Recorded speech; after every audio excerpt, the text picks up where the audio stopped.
بن سعد سے مروی ہے، وہ صحابی جن کا مدینہ میں سب سے آخر میں انتقال ہوا، انہوں نے کہا کہ ایک دن میں نے آقا سے کمی رزق کی شکایت کی۔ آپ نے فرمایا جب گھر میں جا سلام کر اور قل هو اللہ پڑھ۔ اس نے ایسا ہی کیا، اس کے اوپر اللہ نے اتنی کثرت سے فراغی کی، اس کا فیض اس کے پڑوسیوں تک پہنچا، اور اتنا پہنچا کہ پڑوسیوں کو بھی اللہ نے رزق وسیع عطا کر دیا۔ ایک دفعہ سلام اور ایک دفعہ قل هو اللہ، بس۔ میں کئی بار بتاتا ہوں، بار بار بتاتا ہوں، اس لیے سبق پکا بھی ہو جائے، یاد بھی ہو جائے۔ گھر میں تمنگری آ جاتی ہے، گھر میں مالداری آ جاتی ہے، اس گھر سے جنات ختم ہو جاتے ہیں۔ اور ایک بات اور بتاؤں، ایک اور مشاہدہ ہوا ہے میرے پاس، انوکھا مشاہدہ، نہ میں نے کہیں پڑھا تھا، نہ سنا تھا، نہ آزمایا تھا۔ میرے لفظ غور سے سن، نہ پڑھا تھا، نہ سنا تھا، نہ آزمایا تھا۔ مجھے لوگ آ کے سکھا جاتے ہیں، میں طالب علم ہوں ہر پل کا، مجھے ایک نہیں کئی لوگوں نے کہنا شروع کر دیا کہ اس عمل کی وجہ سے ہماری بے اولادیوں کے مسائل ختم ہو گئے اور جادو جنات کے مسائل ختم ہو گئے۔ یہ دو چیزیں میرے مشاہدے میں، کیونکہ سالہ سال سے عمل بتا رہا ہوں۔ کوئی آپ کا حافظہ یاد دیتا ہے کہ میں گھر جاتے ہوئے سورۃ سلام اور سورۃ قل هو اللہ کا عمل کتنے عرصے سے بتا رہا ہوں گا؟ کوئی اندازہ ہے آپ کا حافظہ؟ کوئی کسی کا حافظہ بتائے اس نے اتنے عمل سے عمل شروع کیا، کوئی اندازہ ہے؟ 1 سال 2 سال 5 سال 10 سال؟ جی 7 سال۔ آپ کا یہ اندازہ ہے کہ آپ نے 7 سال، کیسے یقین ہے 7 سال؟ کوئی دلیل؟ خود عمل کر رہا ہوں اس لیے 7 سال سے کہتے ہیں۔ آپ کو فائدہ ہوا؟ ذرا بتائیں۔ پہلے 5 لوگ تھے، اب 8 لوگ ہیں، ایک تو یہ اضافہ ہوا، اور حلال رزق مل رہا ہے۔ کہتے وسیع میں، 2 دفعہ لفظ کا انہوں نے، وسیع میں، احتیاط سے 2 دفعہ لفظ کا۔ 7 سال۔ اور کسی کا کوئی مشاہدہ، یادداشت؟ کتنے سال سے بتا رہا ہوں گا؟ جی 2 سال سے آپ کا عمل ہے؟ جی 5 سال سے آپ کا عمل ہے؟ 10 سال سے آپ کا عمل ہے؟ ہاں 5 سال، چلو 5 سال لگا لیں، ٹھیک ہے۔ 5 سال سے بتا رہا ہوں میں۔ بعض چیزیں ایسی ہیں دانستہ مستقل بتاتا ہوں، مسلسل بتاتا ہوں، بار بار بتاتا ہوں، بعض چیزیں ایسی ہوتی ہیں، اور دانستہ بتاتا ہوں، بعض چیزیں ایسی ہیں دانستہ بتاتا ہوں۔ یہ میں اس لیے بتاتا ہوں یادداشت رہے، یاد دہانی زندگی کی ضرورت ہے۔ ذکر فإن الذکر تنفع المؤمنین، آپس کا مذاکرہ، آپس کی یاد دہانی مومنوں کو نفع دے۔ میرا اللہ کہتا ہے نفع دے، ہم کہیں نفع نہ ہو ہی نہیں سکتا۔ میرا اللہ کہتا ہے قرآن میں نفع ہوگا، آپس میں یاد دہانی، ہم کہتے ہیں نفع نہیں ہوگا، یہ کیسے ہو سکتا ہے؟ تو میں یاد دہانی کے طور پہ عرض کرتا ہوں کہ یہ 2 چیزیں میرے مشاہدے میں مسلسل آ رہی ہیں، 5 سال سے، بلکہ اس سے زیادہ عرصے سے بتا رہا ہوں، مسلسل آ رہی ہیں 2 چیزیں۔ رزق کی فراوانی تو آ ہی رہی ہے، لیکن 2 چیزیں اور آ رہی ہیں۔ کیا کہا میں نے؟ ایک اولاد کے معاملات، اور دوسرا جادو جنات کے معاملات۔ اولاد کی پریشانیاں، مشکلات، مسائل، اور جادو جنات کے مسائل، مشکلات، پریشانی، یہ 2 چیزیں مسلسل میرے مشاہدے میں آ رہی ہیں۔ کیوں؟ پھر دلیل بھی سمجھ آتی ہے، ذرا غور سے سنو۔ سورۃ اخلاص کی برکت آج جو آپ بیٹھ کے پڑھیں گے، یہ بات یاد رکھیے گا، یہ بات سمجھ بھی آتی ہے۔ کیسے سمجھ آتی ہے؟ کہ حدیث میں آتا ہے، میرے آقا کا فرمان ہے، ذرا غور سے سنیے گا کان لگا کے میری بات کو۔ میرے آقا کا فرمان ہے جب بندہ سلام کرتا ہے تو گھر میں جو جنات ہوتے ہیں وہ کہتے ہیں نکلو اس گھر سے، نہ سونا نہ کھانا۔ روایت میں 2 الفاظ آئے ہیں، مفہوم ہے، نہ سونا نہ کھانا۔ جس یہ بتائیں کتا کیچڑ گندگی میں، اکثر دیکھا نا گندی نالیوں میں کتا گرمیوں میں پانی میں بیٹھا ہوتا ہے، آپ نے کہیں تجربہ دیکھا ہو، گندے جوہر میں، گندے پانی میں، گندی نالی میں کتا نا اکثر یہ پانی میں، ٹھنڈے پانی میں بیٹھا ہوتا ہے، ہانپ رہا ہوتا ہے کہ اس کو ٹھنڈک، وہی کیچڑ گندگی بھرا کتا آپ کے گھر میں چلے پھرے، کبھی بستر میں، کبھی کھانے میں، کبھی کچن میں، کبھی کہاں کہاں کہاں، تو کتنی خباثت، غلاظت، نجاست اور بدبو ہوگی، کوئی گمان کر سکتا ہے؟ ہاں جی کر سکتے ہیں؟ بس نظر نہیں آتا وہی کتا، پر آتا ہے۔ میں نے کیا لفظ کہا؟ نظر نہیں آتا وہی کتا، پر بولیں تو صحیح، آتا ہے۔ نظر نہیں آتا وہی کتا، پر آتا ہے۔ کیوں؟ میرے حبیب نے وعدہ فرما دیا کہ اس گھر میں شیاطین ہوتے ہیں، بیت الخلاء میں شیاطین ہیں، پر نظر نہیں آتے، پر ہوتے ہیں۔ میرے حضور نے فرما دیا، بات ختم ہو گئی۔ ایک میری تیری نگاہ ہے، ایک نگاہ نبوت ہے۔ نبی سچا، اس کی نگاہ سچی، نبی سچا، اس کا فرمان سچا، نبی سچا، اس کا وعدہ سچا، خاتم النبیین سچے، ان کی کائنات کا نظام فرما دیا سچ ہے، سچ ہے، حق ہے۔ نگاہ نبوت سے دیکھی ہوئی چیزیں ہیں کہ یہ شیاطین ہیں جو ہماری آپس میں زندگی میں بربادیاں پیدا کرتے ہیں۔ جب بیت الخلاء کی دعا پڑھتے ہیں یہ ختم ہو جاتے ہیں۔ نگاہ نبوت نے دیکھا ہے کہ سلام کرتے ہیں گھر میں، کوئی ہے یا نہیں ہے، کوئی چھوٹا یا بڑا ہے، سلام کرتے ہیں۔ یہ نگاہ نبوت نے دیکھا ہے کہ اس گھر سے شیاطین، وہ گندی نالی کا کتا، وہ گندا ریچھ، وہ بندر، وہ خبیث خنزیر، وہ گھر سے نکل جاتا ہے۔ بس میری نگاہ نبوت، مجھے اعتماد ہے، آپ کو ہے؟ بس اسی کا نام ایمان ہے، اسی کا نام ہے محمد الرسول اللہ، اسی کا نام ہے لا الہ الا اللہ، اسی کا نام ہے۔ نبوت کے وعدوں پہ یقین ہے، نبوت کے وعدوں پہ یقین ہے، اسی کا نام ہے۔ نبوت کے وعدوں میں یقین ہے، اسی کا نام ہے۔ انہوں نے فرما دیا سلام کر، قل هو اللہ پڑھ، بس تیرے گھر سے جادو جنات نکل گئے۔ یعنی وہ جنات، خبیث جن کے ذریعے سے جادو جنات آتا ہے، وہ جب نکل جائیں گے، نہ رہے گی بانس، نہ بجے گی بنسری، نہ رہے گی کچھ، سارا وجود ہی ختم کر دیا، وجود ہی ختم کر دیا۔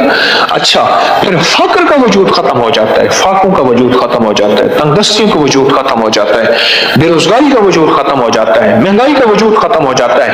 پھر دنیا کچھ ہو، اللہ پاک اس کو کھلائے گا اور پلائے گا، اللہ اس کو دے گا، اللہ اس کو غیب کے خزانوں سے عطا کرے گا۔ پھر دنیا ساری کی ساری مایوس ہو جائے، میرا رب غیب کے خزانے سے عطا فرما کے دکھائے گا اور کر کے دکھائے گا۔ وَكَفَى بِاللَّهِ وَلِيًّا وَكَفَى بِاللَّهِ نَصِيرًا۔ ہاں ایک چیز ذہن نشین رکھیے گا، افطار کی گھڑیاں آ رہی ہیں، وہاں ایک چیز میں ہر سال بتاتا ہوں، اور اس کو پانے والے تو بہت زیادہ بیٹھے ہوں گے۔ یہ جو میں آپ کو بتا رہا ہوں نا، افطار میں 11 دفعہ پڑھ جو مانگ ملے۔ اللہم ربنا انزل علینا مائدۃ من السماء تکون لنا عیدا لأولنا وآخرنا وآیۃ منک وارزقنا وانت خیر۔ ملتا ہے؟ کس نے پایا؟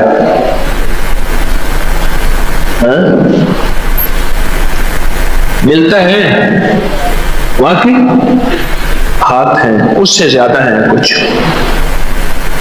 11 بار یہ آیت پڑھ اور جو مانگ، دولت، رزق، عزت، بیٹے، صحت، خوشیاں، خوشحالیاں، خیریں، تونگریاں، راحتیں، برکتیں، عزتیں، شان و شوکتیں، کلمہ، دیدار مصطفیٰ، آخری وقت میں کلمہ نصیب ہونا، اور آنکھوں کی دنیا، دل کی دنیا، روح کی دنیا، من کی دنیا، جذبوں کی دنیا، سوچوں کی دنیا، سوچ کی دنیا، وجدان کی دنیا، اوہ فقیری، ولایت، کتب، ابدال، غوث، کلندر، نقیب، نجیب، ابرار، دوستی، عشق مصطفیٰ محمد، آل محمد کی محبتیں، الفتیں، چاہتیں، مودتیں، مروتیں، مانگ دنیا آخرت جو مانگ اس کے خزانے سے اس آیت کی برکت سے سدا ملا ہے، ہمیشہ ملتا ہے۔ وہ تو خاص قبولیت کی گھڑی ہے، تو اس وقت مانگی ملتا ہے، جس پل چاہ یہ آیت پڑھ اور اللہ سے عرض کر کے مولا یہ عطا کر دے، اللہ دیتا ہے۔ رزق مانگ، دولت مانگ، صحت مانگ، کھانے مانگ، عزت مانگ، عافیت مانگ، مانگ ملتا ہے۔ اس آیت کو یاد کر لیں، اس آیت کے اندر انوکھا قبولیت کا راز ہے۔ کیا خیال ہے، ملتا نہیں؟ عجب ملتا ہر پل میں۔ رمضان تو پھر تو رمضان ہے۔ یہ آیت تو رات کے جس حصے میں، دن کے جس لمحے میں پڑھ اور پڑھ کے اللہ کے حوالے کر دے اس کو ملتا ہے۔ وہ تیری کیفیت پہ ہے۔ تیرا جذبہ اگر وجدان کا ہے تو یہ جلدی ملے گا، تیرے جذبے میں ٹھنڈک ہے دیر سے ملے گا، وہ تو تیری کیفیت پہ ہے، وہ تو تیرے اندر کے وجدان اور ساز اور سوز پہ، درد پہ ہے، کڑھن پہ ہے، ملتا ہے۔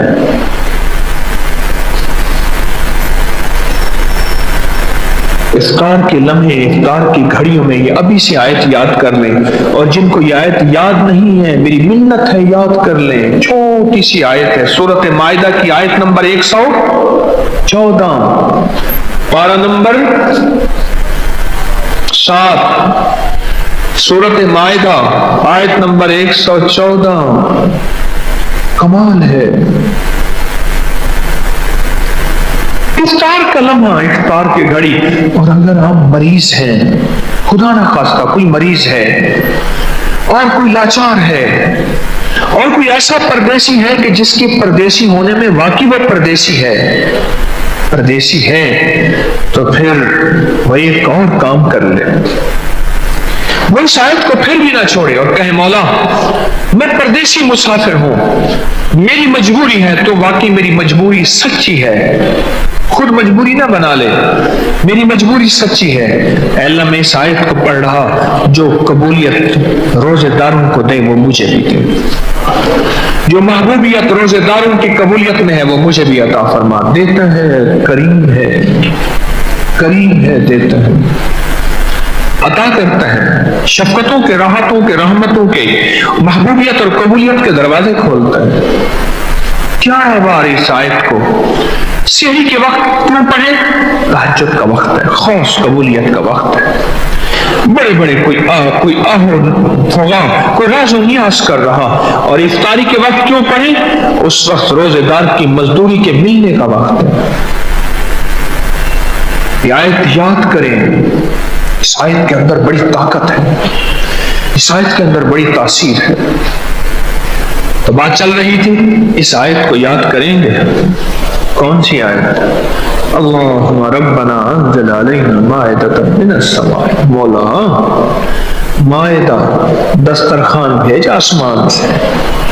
اچھا میں اس دن بیٹھا یہ آیت پڑھ رہا تھا اپنی کسی مقصد کے لیے، کو اللہ سے میں نے لینا تھا، اچانک پڑھتے پڑھتے میں چپ ہو گیا، میں نے کہا تو یہ مانگ رہا، اللہ دسترخوان دیتا ہے، اور دسترخوان میں تو ایک چیز ہوتی نہیں، دسترخوان سے مراد کیا ہے؟ بھئی ہمارے ہاں جو دسترخوان ہے اور جو آقا کملی والے کا دسترخوان بھی ہوتا تھا تو اس میں بھی پانی، روٹی، جاؤ وغیرہ ایک چیز پھر بھی نہیں ہوتی تھی، اور یہ تو ہمارا دسترخوان، ہم جو آج کل دسترخوان، میرے رب کا دسترخوان کیا ہوگا ذرا بتاؤ تو صحیح۔ اللہم ربنا انزل علینا مائدۃ من السماء، مولا دسترخوان دے، رزق روحانی اور رزق جسمانی۔ ہاں دسترخوان مانگا کرے رزق روحانی کا، رزق روحانی تسبیحاں، نماز، ذکر، تلاوت، تقوی، نظروں کی پاکیزگی، جذبوں کی پاکیزگی، تنہائیوں کی پاکیزگی، دل میں کسی کے لیے اچھا گمان، دل میں کسی کے لیے اچھا خیال، دل میں کسی کے لیے بدگمانی آتی ہے تو ختم کر. کیا پتا تو اس کو مجرم سمجھتا ہے، وہ اللہ کا دوست ہو، وہ اللہ کا ولی ہو، تو پتہ نہیں ان کو کس حال میں سمجھے. رزق روحانی مانگا کریں اللہ سے، رزق روحانی مانگا کریں. دسترخوان مائدۃ من السماء تکون لنا عیدا، تیری عید ہو جائے گی. واہ مولا عیدیں کروا دے. یہ آیت واقعتاً دسترخوان اترواتی ہے، دولت کے، رزق کے، برکت کے، صحت کے، راحت کے، رحمت کے، عفو کے، عافیت کے. روحانی دسترخوان، جسمانی دسترخوان، جو نعمتوں کے دسترخوان، اور عیدیں کرواتی ہے یہ آیت. یقین کی دنیا چاہیے. یقین سے کر کے دیکھ، کانپتا ہے دل تیرا اندیشہ طوفان سے کیا. تو کہتا ہے پتہ نہیں میں پڑھوں گا، وہ تھے ولی تھے. ٹھیک ہے، ولایت کی زبان میں تاثیر ہوتی ہے، لیکن ایک بات یاد رکھنا، وحی کی تاثیر قیامت تک رہے گی. وحی کے پیچھے میرے کملی والی کے زبان اطہر، دل مبارک اور جبریل اور رب کی تاثیر شامل ہے. وحی کی تاثیر ہے، قرآن وحی ہے، فرمان مصطفیٰ وحی ہے. اور بندہ ڈرتا ہے پتہ نہیں میں پڑھوں گا ملے گا ہی نہیں ملے گا. نہیں، تو یقین کامل، یقین کامل، یقین کامل. غافل کہ مغلوب گمان تو ہے، گمان کر بس پھر ہو گیا. میرے دل نے اللہ ہو کیتا، میں رکھ توکل دھو کیتا. مائدۃ من السماء تکون لنا عیدا. اس کا ذرا آیت کا ترجمہ تھوڑا سا اٹھا کے پڑھ لیں. ابھی آپ کے پاس موبائل ہو نا، دعا کے بعد اس کے ترجمے کو گھومیں. مائدہ سورت 7واں پارہ آیت نمبر 114. اس کا ترجمہ کیا ہے؟ غور سے دیکھیں. اس کے اندر تو کائنات ہے، اس کے اندر تو پیکج ہی پیکج پڑے ہیں سارے. تو اس آیت کو یاد کرنا چاہیے. یقین ایک جوان مجھ سے ایک عجیب بات کہہ گیا، شوق نوجوان کو نصیحت میں کیا کروں. بڑا عجیب بات کہہ گیا. مجھ سے کہنے لگا میں نے اللہ سے دل کی دنیا مانگی اور پڑھی اس آیت کو کہ مولا سنا ہے تیرے کوئی ولی تھے جن کی دل کی دنیا آباد تھی. اجڑے دل کو آباد کر گھن عمل اج وقت ہے. اے تیرا نازک بدن تھی سی زمین اندر دفن، پوشاک ہوتی سیدہ تیرا کفن. کر گھن عمل وقت ہے. کوئی دل کی دنیا پانے والے بڑے ولی سنے، کتابوں میں تذکرے پڑھے، کچھ دیکھے بھی صحیح. مولا میں تجھ سے ایک مانگتا ہوں، الہی کوئی تجھ سے کیا، الہی کوئی تجھ سے کیا، کوئی کیا مانگتا ہے. الہی میں تجھ سے تجھے مانگتا ہوں. واہ واہ سبحان. الہی کو تجھ سے کیا، تو کیا مانگتا ہے. الہی میں تجھ سے تجھے مانگتا ہوں. کہنے لگا میں نے دن رات پڑھی آیت، دل کی دنیا مانگی اللہ سے. بس مولا دل کی دنیا عطا فرما، دل کی دنیا عطا فرما. اور یقین جانیے اس نے مجھے جو دل کی دنیا کی کیفیات بتائی نا، میں رو پڑا. میں رو کہ مولا مجھے بھی دے دے. ہاں اب ہیں، اب بھی ہیں ایسے پاگل دیوانے جو پیچھے پڑ گئے اور لے لیا، جو یندہ یا بندہ تلاش کرنے والے نے پا لیا. پاگل ہیں. اور کچھ ہیں جو کھڑے ہیں کنارے پہ، پتہ نہیں نمرود کی آگ ہے جلا دے گی، اور عشق کود پڑا، کسی منگتے کے لیے، کسی بھکاری کے لیے، کسی محتاج کے لیے، کسی اس جوان کی طرح پیچھے پڑ جانے والے کے لیے جو جوان بس کہنے لگے میرا دن تھی، میری رات تھی، میری صبح تھی، شام تھی، کہنے لگا رات کو آنکھ کھل جاتی نا جب تک 11 دفعہ پڑھ نہیں لیتا تھا، اور بعضوں کا جوانی کی نیند آنکھ پھر بند ہوتی تھی اور پھر آنکھ کھلتی تو خیال آتا اتنی دفعہ میں نے پڑھا ہوگا، چلو 11 دفعہ پوری، کہاں پھر 11 دفعہ پوری نہیں ہوتی تھی، اللہ کو کتنا ترس آتا ہوگا، سوچو تو صحیح طرح ہے۔ اس جوانی کے جذبے، جوانی کی امنگیں، جوانی کی امیدیں اور جوانی کے جذبات، جوانی کی کیفیات سب کچھ ہے، اور میرا رب اندر ہی اندر، میرا رب فرشتوں کو کہ میرے فرشتوں تمہارے اندر یہ جذبے کیفیتیں میں نے رکھی ہی نہیں ہے، تمہارے اندر صرف عبادت کا جذبہ رکھا ہے، اس کے اندر جوانی ہے، پھر بھی مجھے چاہ رہا اور یہ کہہ رہا کہ الہی کوئی تجھ سے کوئی کیا مانگتا ہے، الہی میں تجھ سے تجھے مانگتا ہوں، دل کی دنیا، دل کی دنیا، اور کہا میرے دن میری رات ایسے گزرے میں نے اللہ سے دل کی دنیا مانگی مانگی مانگی مانگی، پتہ نہیں کتنا عرصہ مانگتا رہا۔ یقین جانیے بعض اوقات نا اللہ پاک کسی بندے کو آزماتے ہیں، کچا ہے یا پکا ہے، جب بندہ ڈٹ جاتا ہے، جم جاتا ہے اور اس کا جذبہ سچا ہوتا ہے، ایک پل میں سے سوئچ آن ہوتا ہے، ٹک سی آواز آتی ہے اور ایک پل میں دل کی دنیا روشن ہو جاتی ہے۔